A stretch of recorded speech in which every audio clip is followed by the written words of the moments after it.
Welcome to Ride to Success. Today you have an exciting guest, Ashleigh Moolman Pasio, an elite professional cyclist and entrepreneur.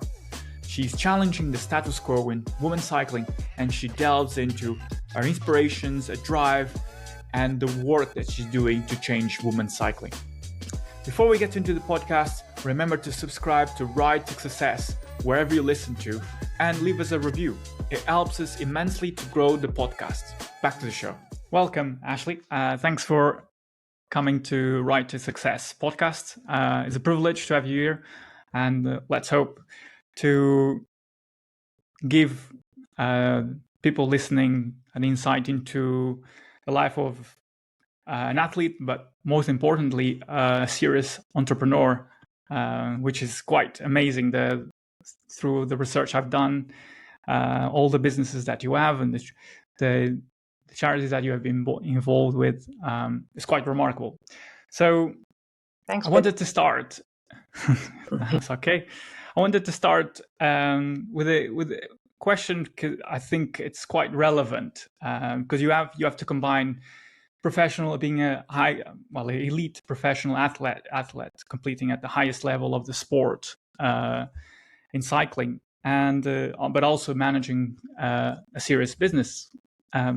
So my question is, how do you get up every day, to ride your bike and still maintain, keep the inspiration to do it day after day, whilst managing kind of a busy life as a athlete and entrepreneur? Well, I think that the sort of philosophy, the more you do, the more you want to do, definitely resonates very well with me. So, I really thrive on being busy, on having a positive impact on the people around me, and that's really what motivates me. Everything that I do, with passion, and in particular, to have a good influence or a good impact on the people in my surroundings. And so that's really what motivates me on a day-to-day basis. It's also true that I come from a very demanding background, in that I've always been one to work hard. I performed well academically and in the sporting arena at school. So already at school, I started to develop the capacity or the dedication or commitment, or what's the word? I can't think of it now. The discipline. To do a lot of different things and to do it well. But I also have to say that everything that I do, I would never be able to do without having the right people around me and a great team. So that implies to both my cycling in the form of my pro cycling trade team, AG Insurance Sudal, but then also to the team of people that work for me on a day-to-day basis at Rocacorba Cycling, and of course my husband, who is really the one who's keeping the fort together and running things on a day-to-day basis at Rocacorba Cycling, so that I can focus on many different things. So just to clarify, obviously professional cycling is my it's my first commitment. It's my first job, so it's the thing that always takes priority. And then when it comes to Rocacorba Cycling, Rocacorba Collective, and the Khaltsha Cycling Academy, again, I really have a great team around me. And of course, I'm a leader in these businesses, but a lot of the time, the day-to-day happens whether I'm there or not. And it's more, my involvement is more in a strategic / leadership position. I don't know. I think, as I said, it's the passion, it's the people around me, and it's being able to have a positive impact on others that inspires me every day to get up and to get about my daily routines and to get everything done. There's a lot to unpack there. Okay, we'll try and to go delve deep into each business you mentioned, but I want to just to take a step back, because you mentioned about earlier in your answer, the kind of the discipline and the background you had kind of instilled that philosophy in you. So I wanted to take you slightly back to your beginnings, and obviously you are a professional cyclist. Can you share a bit? Let's give us a bit of an introduction to like how did you get into professional cycling, and just how did you get into professional cycling? Because you have obviously you mentioned that you had were very good academically. You have an engineering degree. So how was that transition into professional cycling, and where did the love for cycling came from? Yeah, well, I mean, as I said, growing up at school, I performed very well academically, but also really loved sport. However, I never really found the sport that I truly excelled in at a school level. So, I played field hockey and some athletics and tennis, but cycling wasn't really a school sport during the time that I was at school in South Africa. It's now changed quite a lot. But at the time, it was more a recreational thing. So growing up, I did ride. I obviously learned to ride my bike as a young child. I'd play on the street with friends when I was young, riding around on our bikes. And we also have an event in South Africa called the Cape Town Cycle Tour, which is one of the biggest mixed Yeah. participation events in the world. And so as a teenager, in the last 3 years of my school career, I did the Cape Town Cycle Tour, but it was more, a bucket list thing. It was a challenge to overcome, to just start and to finish, and then maybe to start looking at setting a better time. But I was far from, racing professionally. That wasn't even on my radar, to be totally honest. And then, yeah, I mean, towards the end of my school career, in my final year at school, actually, I suppose it's important to mention because it did sort of shape the person that I am today, and my motivation is that, I also used to ride horses recreationally. I grew up, with our family farm was not far away from where I lived, so we would go there quite regularly. And so horse riding was just something I enjoyed doing. I really like animals and I connect well with animals. But I had a really bad horse riding accident where I just went for a casual Sunday ride with some family, but I wasn't wearing a hard hat, and some things went wrong, and the horse got a fright, and long story short, I came off and I hit my head on a concrete block, so it was a really bad injury, and I was completely knocked out and in a coma for 10 days in hospital, and the doctors said Oh, I would be brain damaged, and that I would never finish school. And this comes from, a student which was top of the class, getting oh seven God, yeah. distinctions. And so I suppose that was quite a life-changing, point in my life, because I suppose that's how, the person I am today. That's kind of a very good testament of who I am. During the recovery process, I very quickly realized that something was wrong, because the way people were looking at me when I answered a question, I was obviously repeating myself, I wasn't making a lot of sense, but something inside of me noticed that something wasn't wrong, and then I became very motivated to make a full recovery and to prove the doctors wrong. If I was once an A grade student, I wanted to finish school, and I wanted to finish Of school course. with 7 distinctions. So that just shows like the sort of Mm. person that I am. That's just, I'm a fighter. I don't give up easily, and I don't run from a challenge. And I mean, it was quite a miracle in the space of, let's say, 6 weeks to 2 months. I managed to make a full recovery and to finish school with 7 distinctions. So Wow. I achieved that big goal, and it was during this process that I really, I am. I'm a Christian. I believe, and I believe that this was a miracle, and I believe that I was, saved for a reason, and the reason why I'm still here today is because I have a purpose to play in this world, and I suppose that's where the fire inside of me sort of came about. I took actually a gap year after school because I'd worked so hard to make this full recovery and to finish my school career with the marks that I had been achieving. And so I took a gap year before going on to study Stellenbosch University, chemical engineering. And I traveled in Europe. I worked a bit casual work at a school in the UK. And yeah, I learned just to really enjoy life. But at this stage, I also still had no idea that I would be a professional cyclist. So it was really at university that I discovered my talent for cycling, and I found the passion for it. And that was through my husband. So we met at university. He was Yes. also studying engineering. He came from so quite different from me. He came from a childhood or upbringing where he really excelled as an athlete and didn't excel so well academically. But it wasn't that he didn't have the potential to do well academically. It's just where his focus lay. And so it was actually quite an interesting story. I mean, we met at university. It was our first test week, and he we were in the maths class getting our maths papers back, and it just turned out that I got the highest mark in the class, and he got the lowest class in the mark in the class.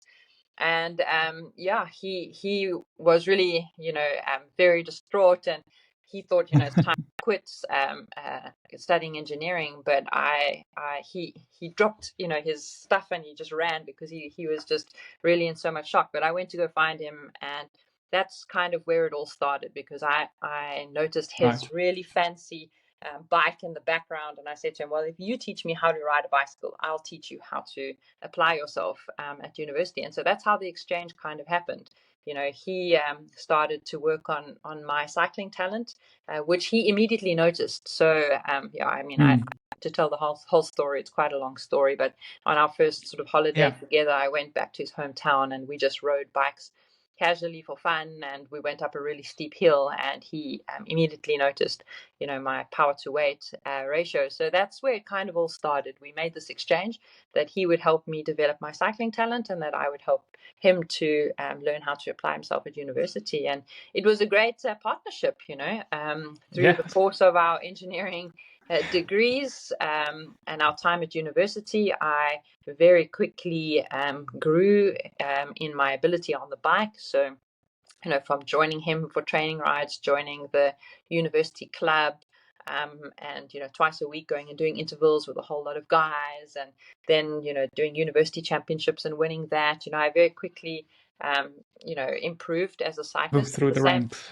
Yeah, and at the same time, he really improved in terms of learning how to study correctly, and so it was a really great exchange. And by the end of excellent bargain. Yeah, by the end of our university degrees, I was the best cyclist in South Africa, and he did the engineering, his civil engineering, and I completed the chemical engineering degree, and it was literally as we finished our studies that we decided to take the big leap of faith to come to Europe and to try and make a success of a professional cycling career.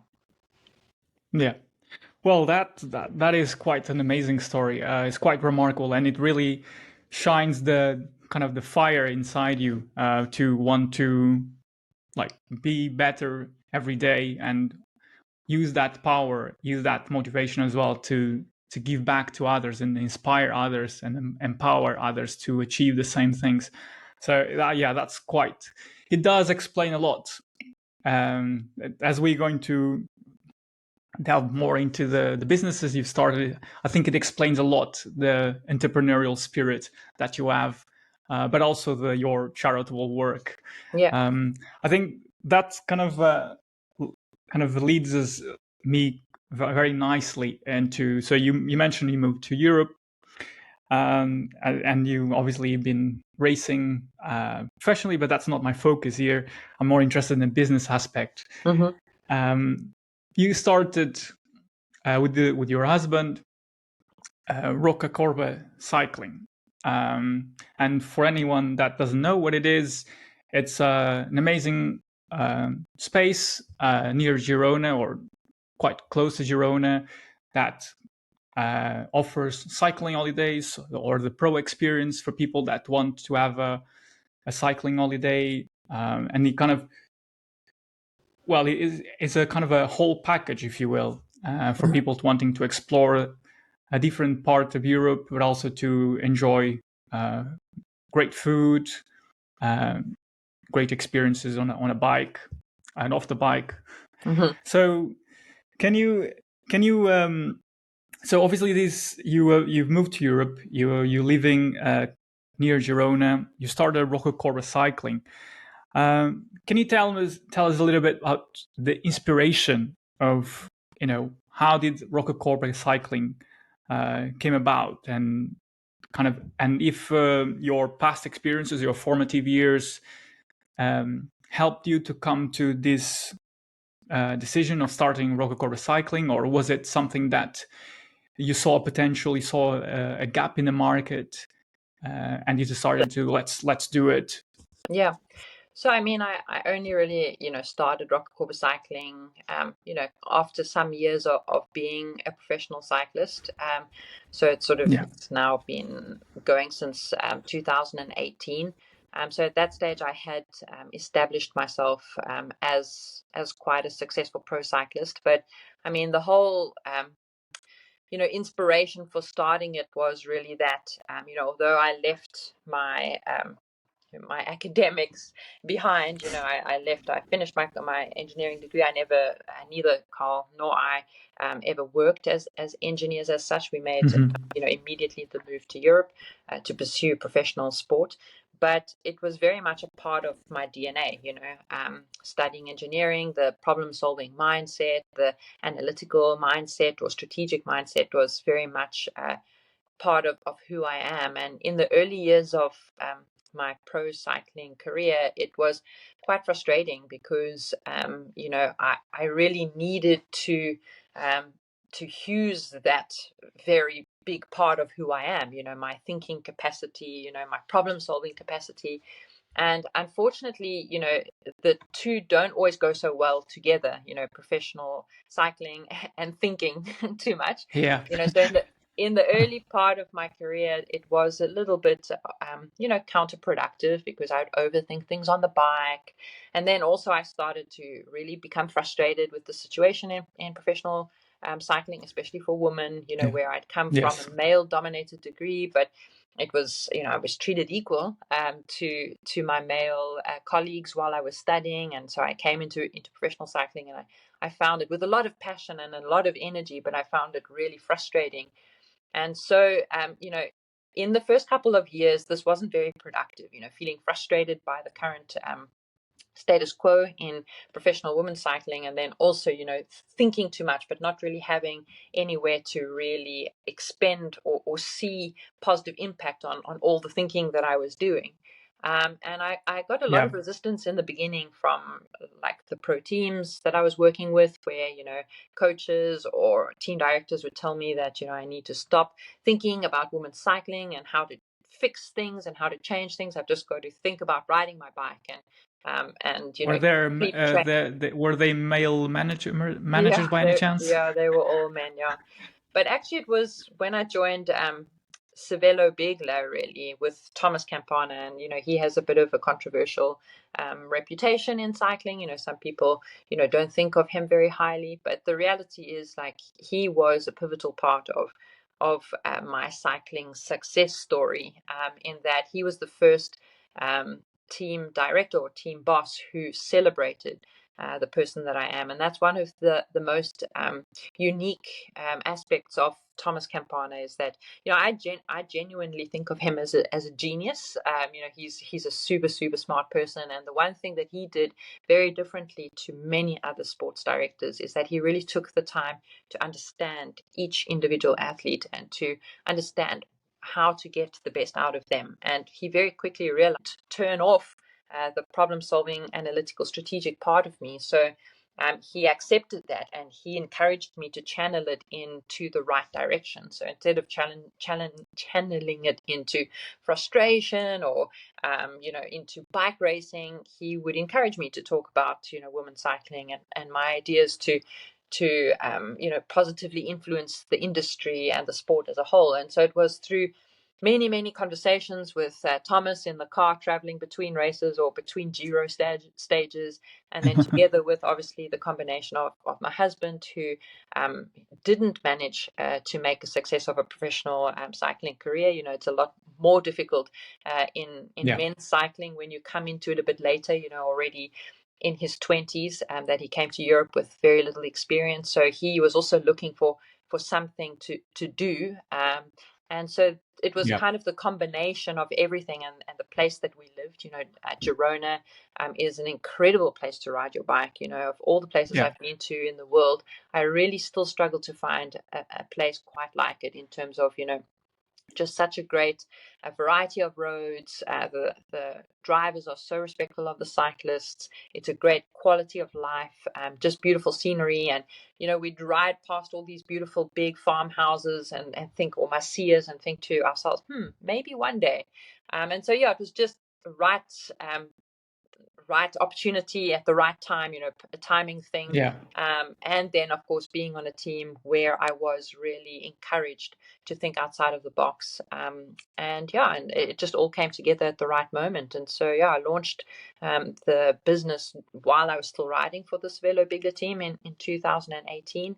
And it's turned out to be a really great sort of complement to my cycling. So I actually launched the business thinking that I would only really ride until the next Olympic Games, being 2020, Ah. and then retire Hmm. and start working in the business, because I thought that, I would have to give up, to be able to do everything that I want to do. Yes, But I exactly. very quickly started to realize that they were actually complementing one another, because now that I have a business like Rocacorba Cycling, and has expanded to, a virtual community called Rocacorba Collective as well, I'm expending that thinking energy into the right way, into these businesses. And that means that when I do ride my bike, I can really just be in the moment and be more instinctual and get the best out of myself as an athlete. It does, of course, mean I need to do good time management, and I need, a good team of people around me. But it's the great combination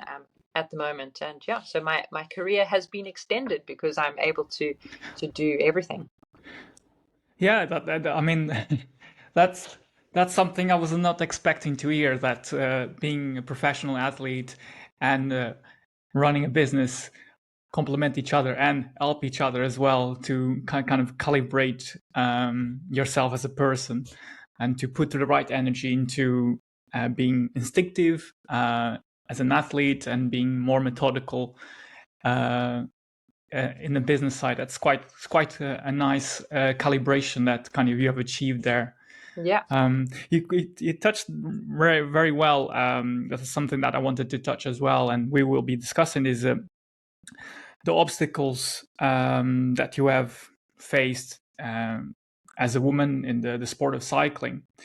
And you kind of highlighted that as a kind of a, is that the obstacles that you've seen in women cycling, is that something that obviously you still advocating for women to come to the sport, but was that kind of the one of the main drivers for you to start Rocacorba Cycling, or Yeah. was it kind of a natural process? No, so I mean the big vision. So if we just go back a little bit, of course I come from Sure. an engineering background, chemical engineering, but actually a better way to say is process engineering, because we don't actually focus very much on the chemical reactions in such detail. It's more bigger thinking. It's designing big processes, from distillation to all sorts of minerals. And mineral extraction and all these type of things. So, I mean, I think that gives also good context to the way that I think. I am more of a big thinker.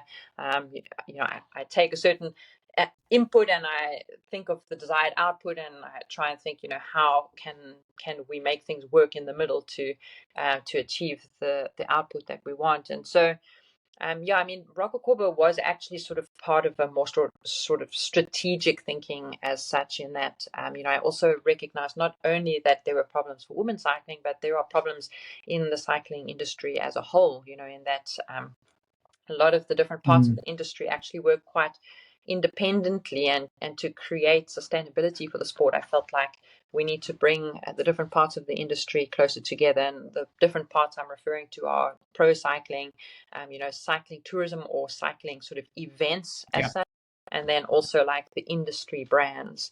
And so right now in pro cycling, the brands or sponsors that are involved are really relying on, just having visibility or exposure through our kits or the bikes and products that we are riding, and we hope that they hope and we hope that translates into sales, and therefore Of course, creates all the correct exposure that therefore motivates their continued sponsorship. But I do believe that the world is becoming a little bit more complicated, and exposure is not the only way. It doesn't or it's not always the best way, because people are bombarded by so many adverts and so many different brands. So I feel nowadays sometimes one has to work a little bit harder, and people need to have a much closer connection. And that's where I thought that cycling tourism was a good sort of link between the pro side and the industry brands, because the people could come and experience, the bikes, for example, firsthand as rental bikes. But not only that, it was also a way for me of kind of growing exposure of women's cycling, because I started to realize, especially if we want to grow a female fan base, that human connection is quite important for women who want to watch or follow cycling. And so by people coming to Rocacorba Cycling, which is also my home, they meet me, or they see my memorabilia. Maybe I'm not always here because I'm racing, but they have some kind of connection or touch point with me, and also the brands that support me as a pro cyclist. And that I believe that has a really big conversion rate in terms of converting these people to fans or to cycling enthusiasts to be able to consume the pro sport. And it really has been super successful so far. Women's cycling has taken big steps over the course of the time that I've had Rocacorba Cycling. So now it's pretty much it's a very much a symbiotic relationship where sometimes we are introducing new fans to cycling, because people come and stay with us just by chance because they're coming to Girona and they don't really follow pro cycling, and then they become fans of pro cycling because they have a connection with a pro cyclist. And then the other way as well, that through now the increased exposure in women's cycling, that the business gets more and more exposure, through me racing and through, commentators talking about the other work that I'm doing while I'm racing. And then that also obviously creates the connection. And of course, we can't ignore that. And so it was quite strategic in choosing it as the name of our business, because it's our property is more or less at the base of the climb, so it is positioned right at the climb. But then Rocacorba is also a climb I use really a lot for intervals and for training, so it's really easy for me to talk about Rocacorba a lot, in interviews or with people. And it's becoming more and more well known just around the world as quite a challenging climb. So I think there was a couple of things at play, but they've all come together quite nicely. You mentioned creating a space for women to have that don't fear being judged by I mean, and that kind of the sense of creating a space that is open for women to be able to share their experiences is quite poignant right now, because brands are trying to create that. You are trying to create that through Rocacorba Cycling, and you also have kind of I believe was through the pandemic, where you also started Rocacorba Collective on Zwift. And this I think is where what you've been talking and kind of the community aspect really, it kind of has a broader reach, because one of your mottos is to empower women to be the best version of themselves, and you are helping women do that through cycling. And there's a quote that I read in I think is on your website or one of your interviews, where a member of the community, the Rocacorba Collective, said to you, I believe, my avatar has no shame. And that really kind of made me think, because it kind of reveals so much about how sometimes the the cycling space can be quite overwhelming, can be quite exclusive, and yeah, kind of the fact that you started the Rocacorba Collective on is becomes a kind of a safe space for women to come together from all places in the world and kind of be inspired by you, by your team, that work together to kind of nurture this community. So, I mean, you obviously with the starting, I believe, is during the pandemic in a virtual world. But do the virtual community that you have created and nurtured on Zwift, how do you think you are helping it change the women's kind of cycling globally, the landscape of people that have no interest in cycling, but through finding, for instance, Rocacorba Collective, feel safe to enter kind of the sport without being judged? That my ambition is really to try and helping people very successful generally in life. I did lack self-confidence, and it was through cycling that I really grew in confidence. So as I grew in strength on the bike, with the help of someone who believed in me, so my husband, who really believed in me and my talent, he helped me to keep taking those next steps and then to grow in strength on the bike, and then starting to achieve things on the bike, which then helped me to grow in self-confidence. And it's really changed the person that I am now. I'm a lot more I have a lot more self-conviction, when it comes to my ideas or the things that I want to do in the world. And so I really do want to pay it forward. And I really do believe that whether you become a pro or not, cycling has the ability to really help women, because self-confidence is often the obstacle that stands in the way of women really reaching their true potential. But obviously through Rocacorba Cycling, which it is always important to mention that it is very much open to everyone, so men and women, casual cyclists, serious cyclists, doesn't matter. It's very inclusive.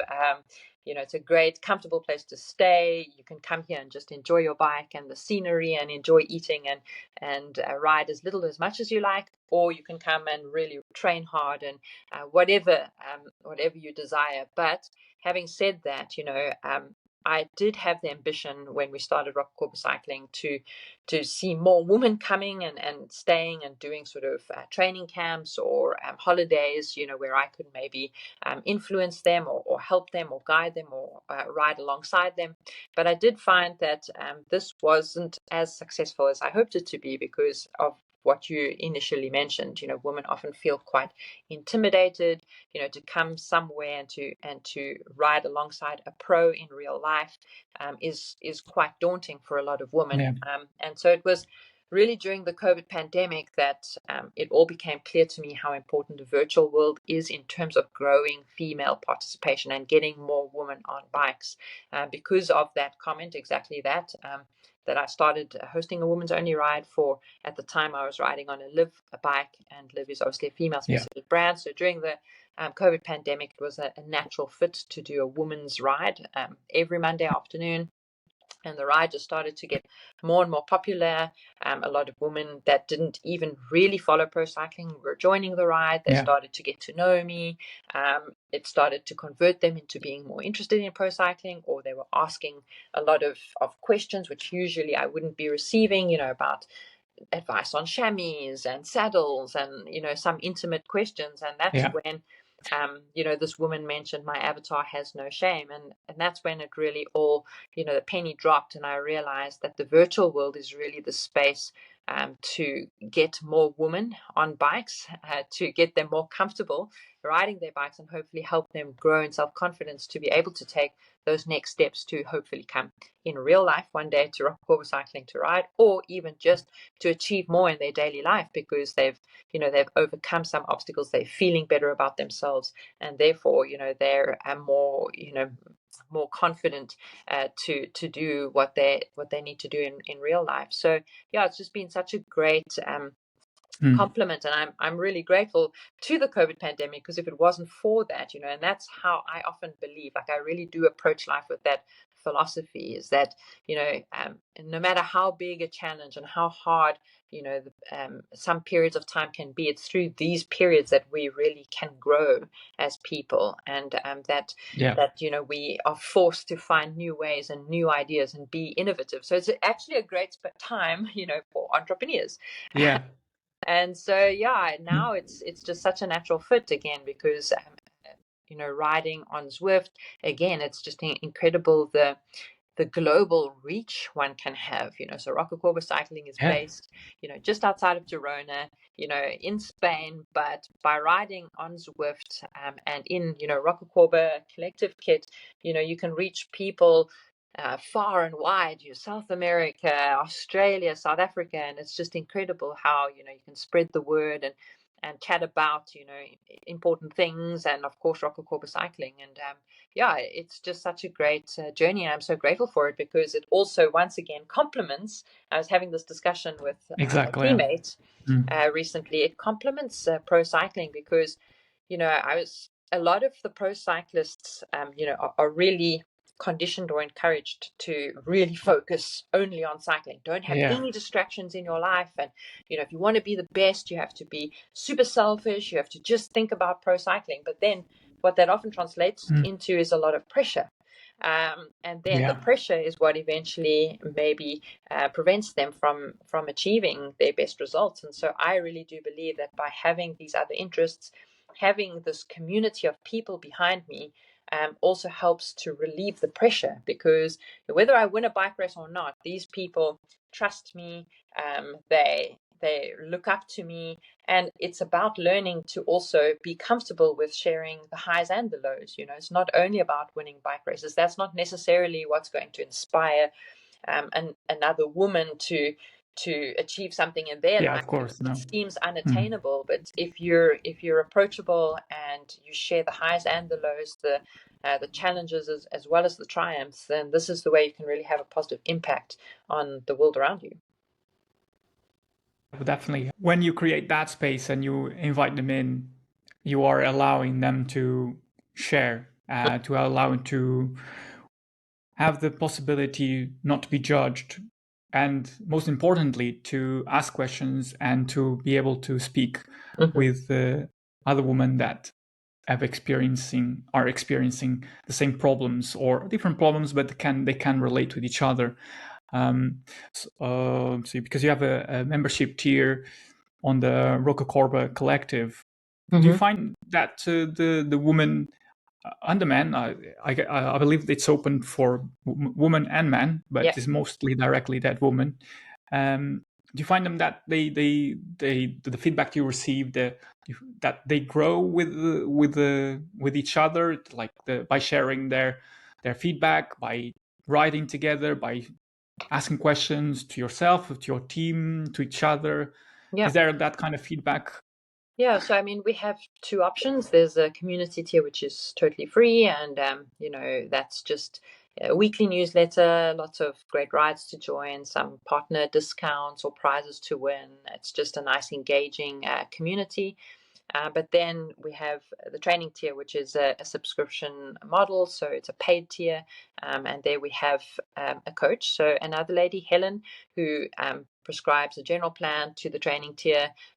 We have a coached weekly workout on Zwift, which is really incredible, because this is where I really do see the improvement.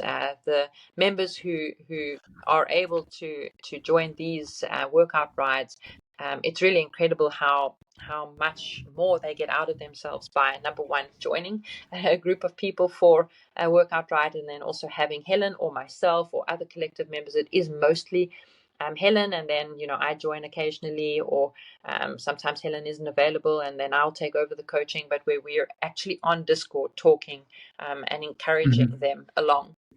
And yes, we see great growth in these athletes, and in particular the women. We also have every year we have a yearly we call it a camp, but it's not really training camp. It's also a great time to just meet each other in person and have a fun time together. Great. But we always climb Rocacorba. And we've seen such great improvement, with a lot of the riders a lot of them come back every year because it's a nice time to get together and then to see their progress every year. For example, on Rocacorba, the climb. So yes, it really is a great environment. I think whenever you come together as people and you encourage one another, but then also there's a form of accountability. If you have a Exactly, workout yes. ride and you're not feeling great because you've had a hard day at work, but you know that there are other people there waiting for you, and they expect you to be there, then that's also another way, to help motivate in the low time. We also have a nutritionist who works or within the Rocacorba Collective. So there's always weekly tips on our newsletters to the training tier about nutrition and how to get the best out of yourself, and then obviously the opportunity to work with her one-on-one. But in general, it's a really great community. It's we talk a lot about empowering women, but interestingly enough, we have more and more men who are joining, and even couples, which is also great, where you have a That's a husband and very wife good point, yeah. who are both Mm. on the collective, and both, now we have men's teams, because that's also important to mention. As part of the Rocacorba Collective, we have race teams on Zwift for the A, B, C, and D categories. And now Wow. we've added an A and B men's team as well. So yeah, it's growing on the men's side as well, and it's really is just a great, super encouraging community to be part of.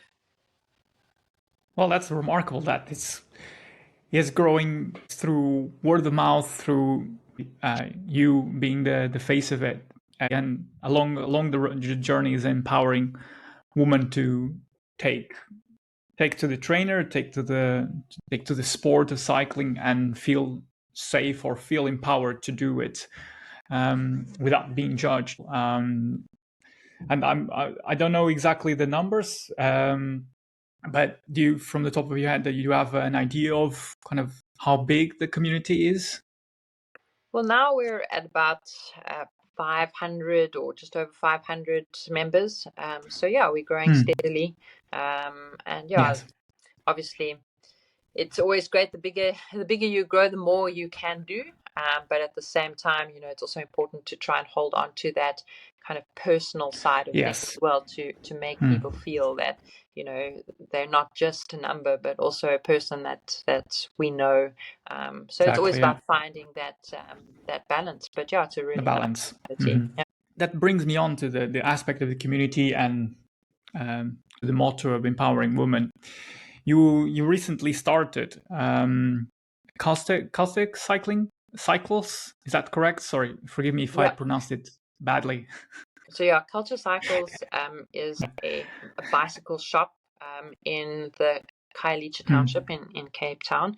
It's the first of its kind, operating from a shipping container, which has been converted into a shop, and the goal is to grow sort of the cycling culture within the underprivileged or township communities in Cape Town. But the owner or one of the owners of the shop also had a huge passion for helping to empower women. His story is that he's the only boy child, so he had sisters, and he just automatically realized how, as a boy or as a male, how he just happened to get much easier opportunities in life, because that's the way that the cultures generally work, especially within the African cultures. The women are more kind of expected that they need to stay at home, look after the kids, take care of the cooking and the house chores, and it's up to the man to go out into the world and to make a success of their lives. And so it was through this realization that he really felt that with his business Khaltsha Cycles, that he wanted to try and empower young girls in the township to take up riding and to use it as a form of empowerment. And it was actually once again through the virtual world, through Twitter, that we crossed paths, because coming from South Africa, being South African, and the growth that I made and the success that I've created in my professional cycling, Of course. I've always had the ambition to want to, in particular, touch the underprivileged communities or the African communities in South Africa, because I realize if they could just experience a fraction of the empowerment I have through professional cycling or through my cycling career, how much more they could potentially achieve in their lifetimes. And so it was through Twitter actually that Sindile is his name. He put up something about two girls he was supporting to take part in an event, and he tagged me on Twitter, and that's how I started to become aware of the work he was doing. And this was just the perfect timing, because in order for me to be able to have a positive impact on these communities in South Africa, I needed to partner with someone who understands, the challenges, the day-to-day life, who has the relationship and the trust with girls in these communities. And so, yeah, it was the start of a great partnership. And it took quite a lot of time, talking and dreaming. And, eventually last year, after, pitching the idea to a couple of people and really struggling to find anyone who really understood exactly what we were trying to achieve by creating a Zwift center or an indoor training and education center from a shipping container in an underprivileged community. It's quite distant for a lot of the big sponsors, especially in Europe, to really understand what we're trying to achieve. And so we just felt like, okay, well, we just need to start somewhere. And so we started by just doing some fundraising, through the Rocacorba Collective community and through the reach I have as a pro. And that's how it started. We fundraised to get the money to buy the girls' entry-level bicycles to take part in the Cape Town Cycle Tour, which is a big, as I mentioned, mass participation event. Yeah.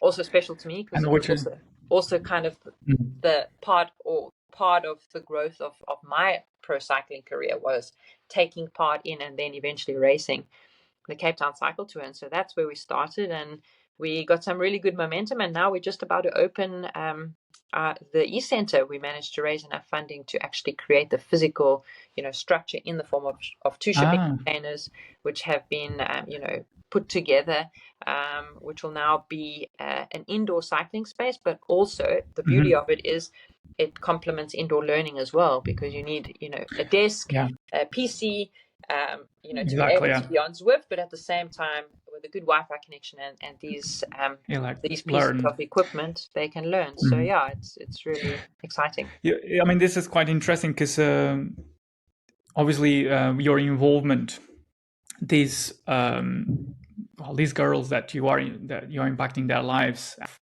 through raising their education, their expectations and aspirations, then they will have a greater impact on their communities. And correct me if I'm wrong, but in those communities where these girls live, women generally have a great impact on the kind of the local economy, because I guess they have to, I guess, raise a family, but also kind of be proactive at managing their lives, managing work. So it's you are giving back and showing the possibilities of what is possible through obviously through the power of cycling, but you are also giving the opportunities for them to get a better education, network with peers. And I've recently read as well that through the work that you have been kind of facilitating, promoting with this academy, that actually some of the girls have already completed the Cape Town tour. Is that correct? Yeah. So it's going to be successful in that as well. Yeah, and now, I mean, so the girls that we are, so I'm also the type of person that really prefers to have a much bigger impact on a smaller group of people than to have a small impact on a very big group. So obviously we have a lot of great charities which are doing great work, in terms of Quebecer or World Bicycle Relief, where there's a lot of work to hand over bicycles to communities, or large number of bicycles to communities that they can use as a means of transport to get to school or to work or various different activities. And these are great, don't get me wrong. But I have chosen specifically to go into something that's a little bit more intensive in terms of the impact that we have, in the hope that, at some point it's that whole like ripple effect, as you said, especially when it comes to when you touch a woman's life, you touch a village Yeah. or a community's life. Women are Exactly. generally Yeah. Yeah. tend to kind of spread the reach out a bit wider than men do. And not that I'm judging, it's just, I suppose it's the nature of a No, woman, but that it's we're exactly the maternal. nature of it. Exactly. And so, yeah, at the moment, the girls that we're working with, they are the same ones who completed the Cape Town Cycle Tour last year. They are still part of the program. So now we're into the second year working with them. So now, for example, this year for the Cape Town Cycle Tour, a lot of them have the ambition to not just to complete the event, because last year we all started together in one group, really at the back, because they were Oh. beginners.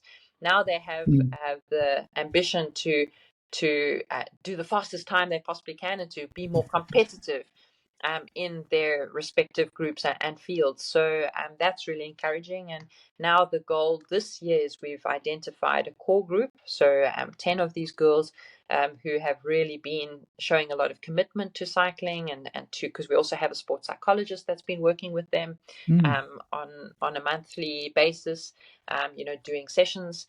And so now they were really the ones, the 10 girls that were committed to all parts of the project. So we're going to invest more in them. And the idea Right. this year is that we are going to help them really to prepare for the Zwift Academy, so to set a goal, because every year at the end of the year, there's a Zwift Academy, and obviously Yes. the option to win a pro contract. And for sure, I think it's too much to expect that any of them would potentially even get to the finals or anything like that, but there is some talent amongst these girls, and I think it is a real nice challenge to give them. Yeah. I mean, women from all different walks of life take part in the Zwift Academy, just to Yes. challenge Yeah. themselves and to see what they can achieve. So that's the goal for the end of this year. They will all be taking part in 2 Zwift interval sessions each week. So on Tuesdays and Thursdays, it's going to be interval days for the girls. And this is where we hope to really measure their progress. And then, of course, they have to do homework in the center Of before course. they do Zwift. So, yeah, we're really looking forward to this year and seeing the progress that these girls can make. That's very good. That's remarkable, because you have created kind of a route for young children, girls in this case, to have an ambition, to aspire, and you kind of curated the route. You have kind of, there's a blueprint already to achieve coming to the professional level.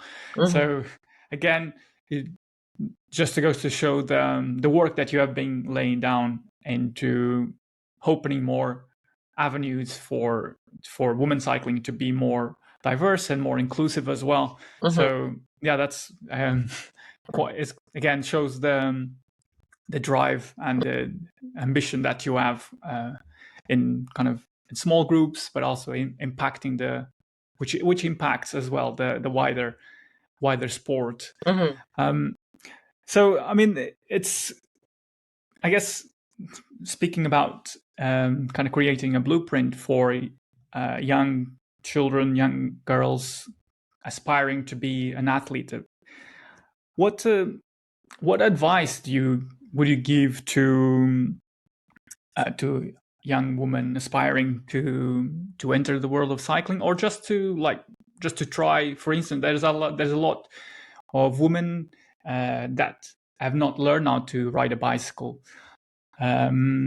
just for whatever reason it is. But the percentages is that men have, most of them learn how to ride a bicycle from a young age, whereas women not so much. That depends obviously from culture to culture. But what advice would you give a young woman that aspires to be to race as a professional cyclist, or just want to as well, just trying to ride a bike for the first time? I guess maybe they're the same, maybe had two different sets of advice. What would be yours?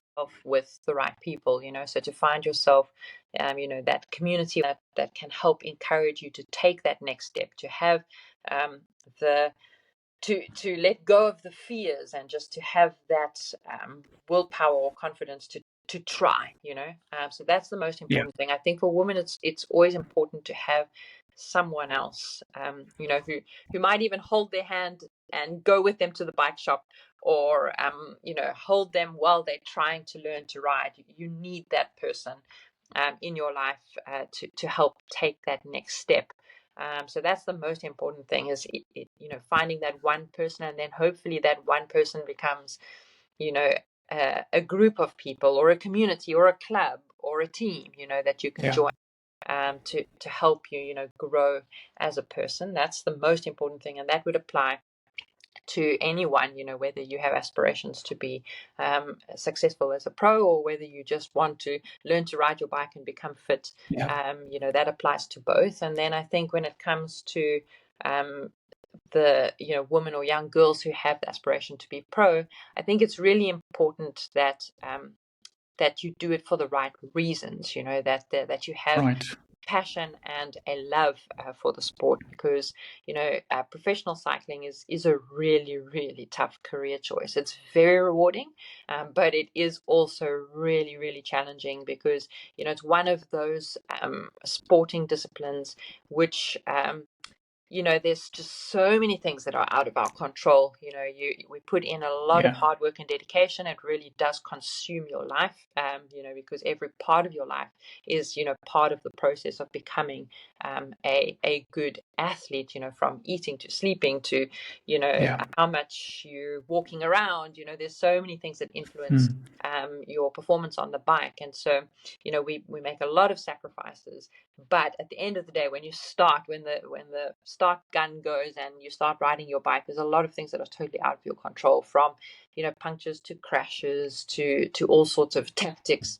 And so there is a lot of disappointment in the sport.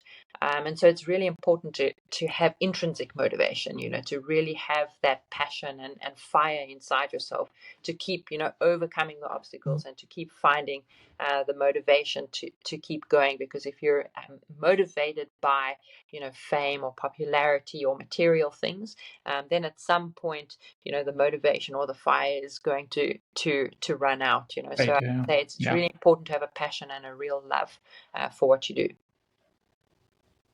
Yeah. I mean, that's that's very wise, because I mean, what you just said can apply to many things in life. Can be applied to just being able to motivate yourself to start a business, motivate yourself, or have the right mindset to start a podcast. Wherever it is in your life, you have to have the right mindset and do it for the right reasons. And that involves a bit of soul searching as well. I guess these brings me to this brings me to the last question, because you have touched, you're very fluent and you are able to express yourself very well, and it's really insightful just to be able to hear you talk and your thought process.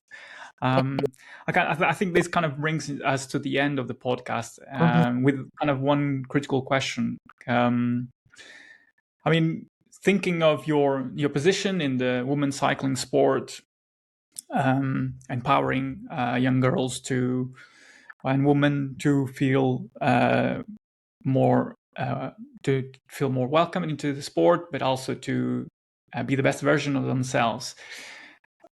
What question would you like to leave to my next guest?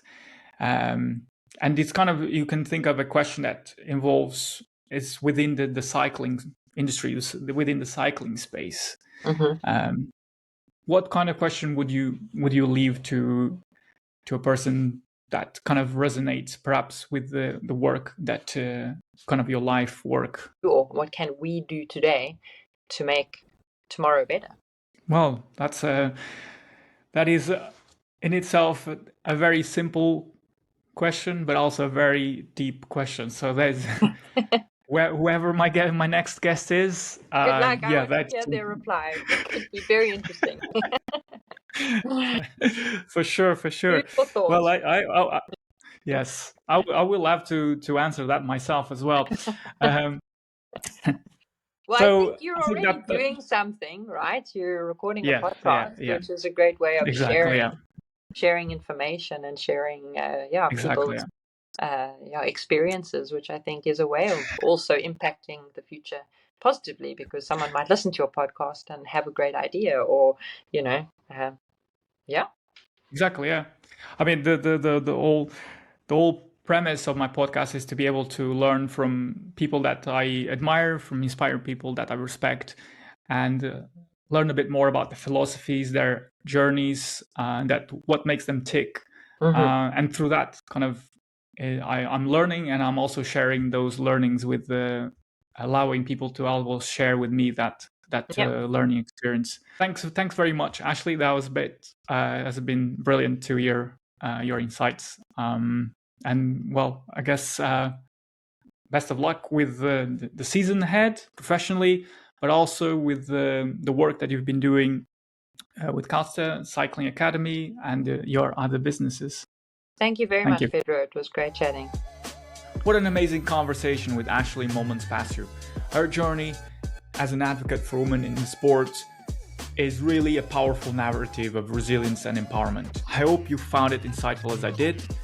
And please tune in to the next podcast where you will find my next guest answering Ashleigh's question. Until then, ride to success.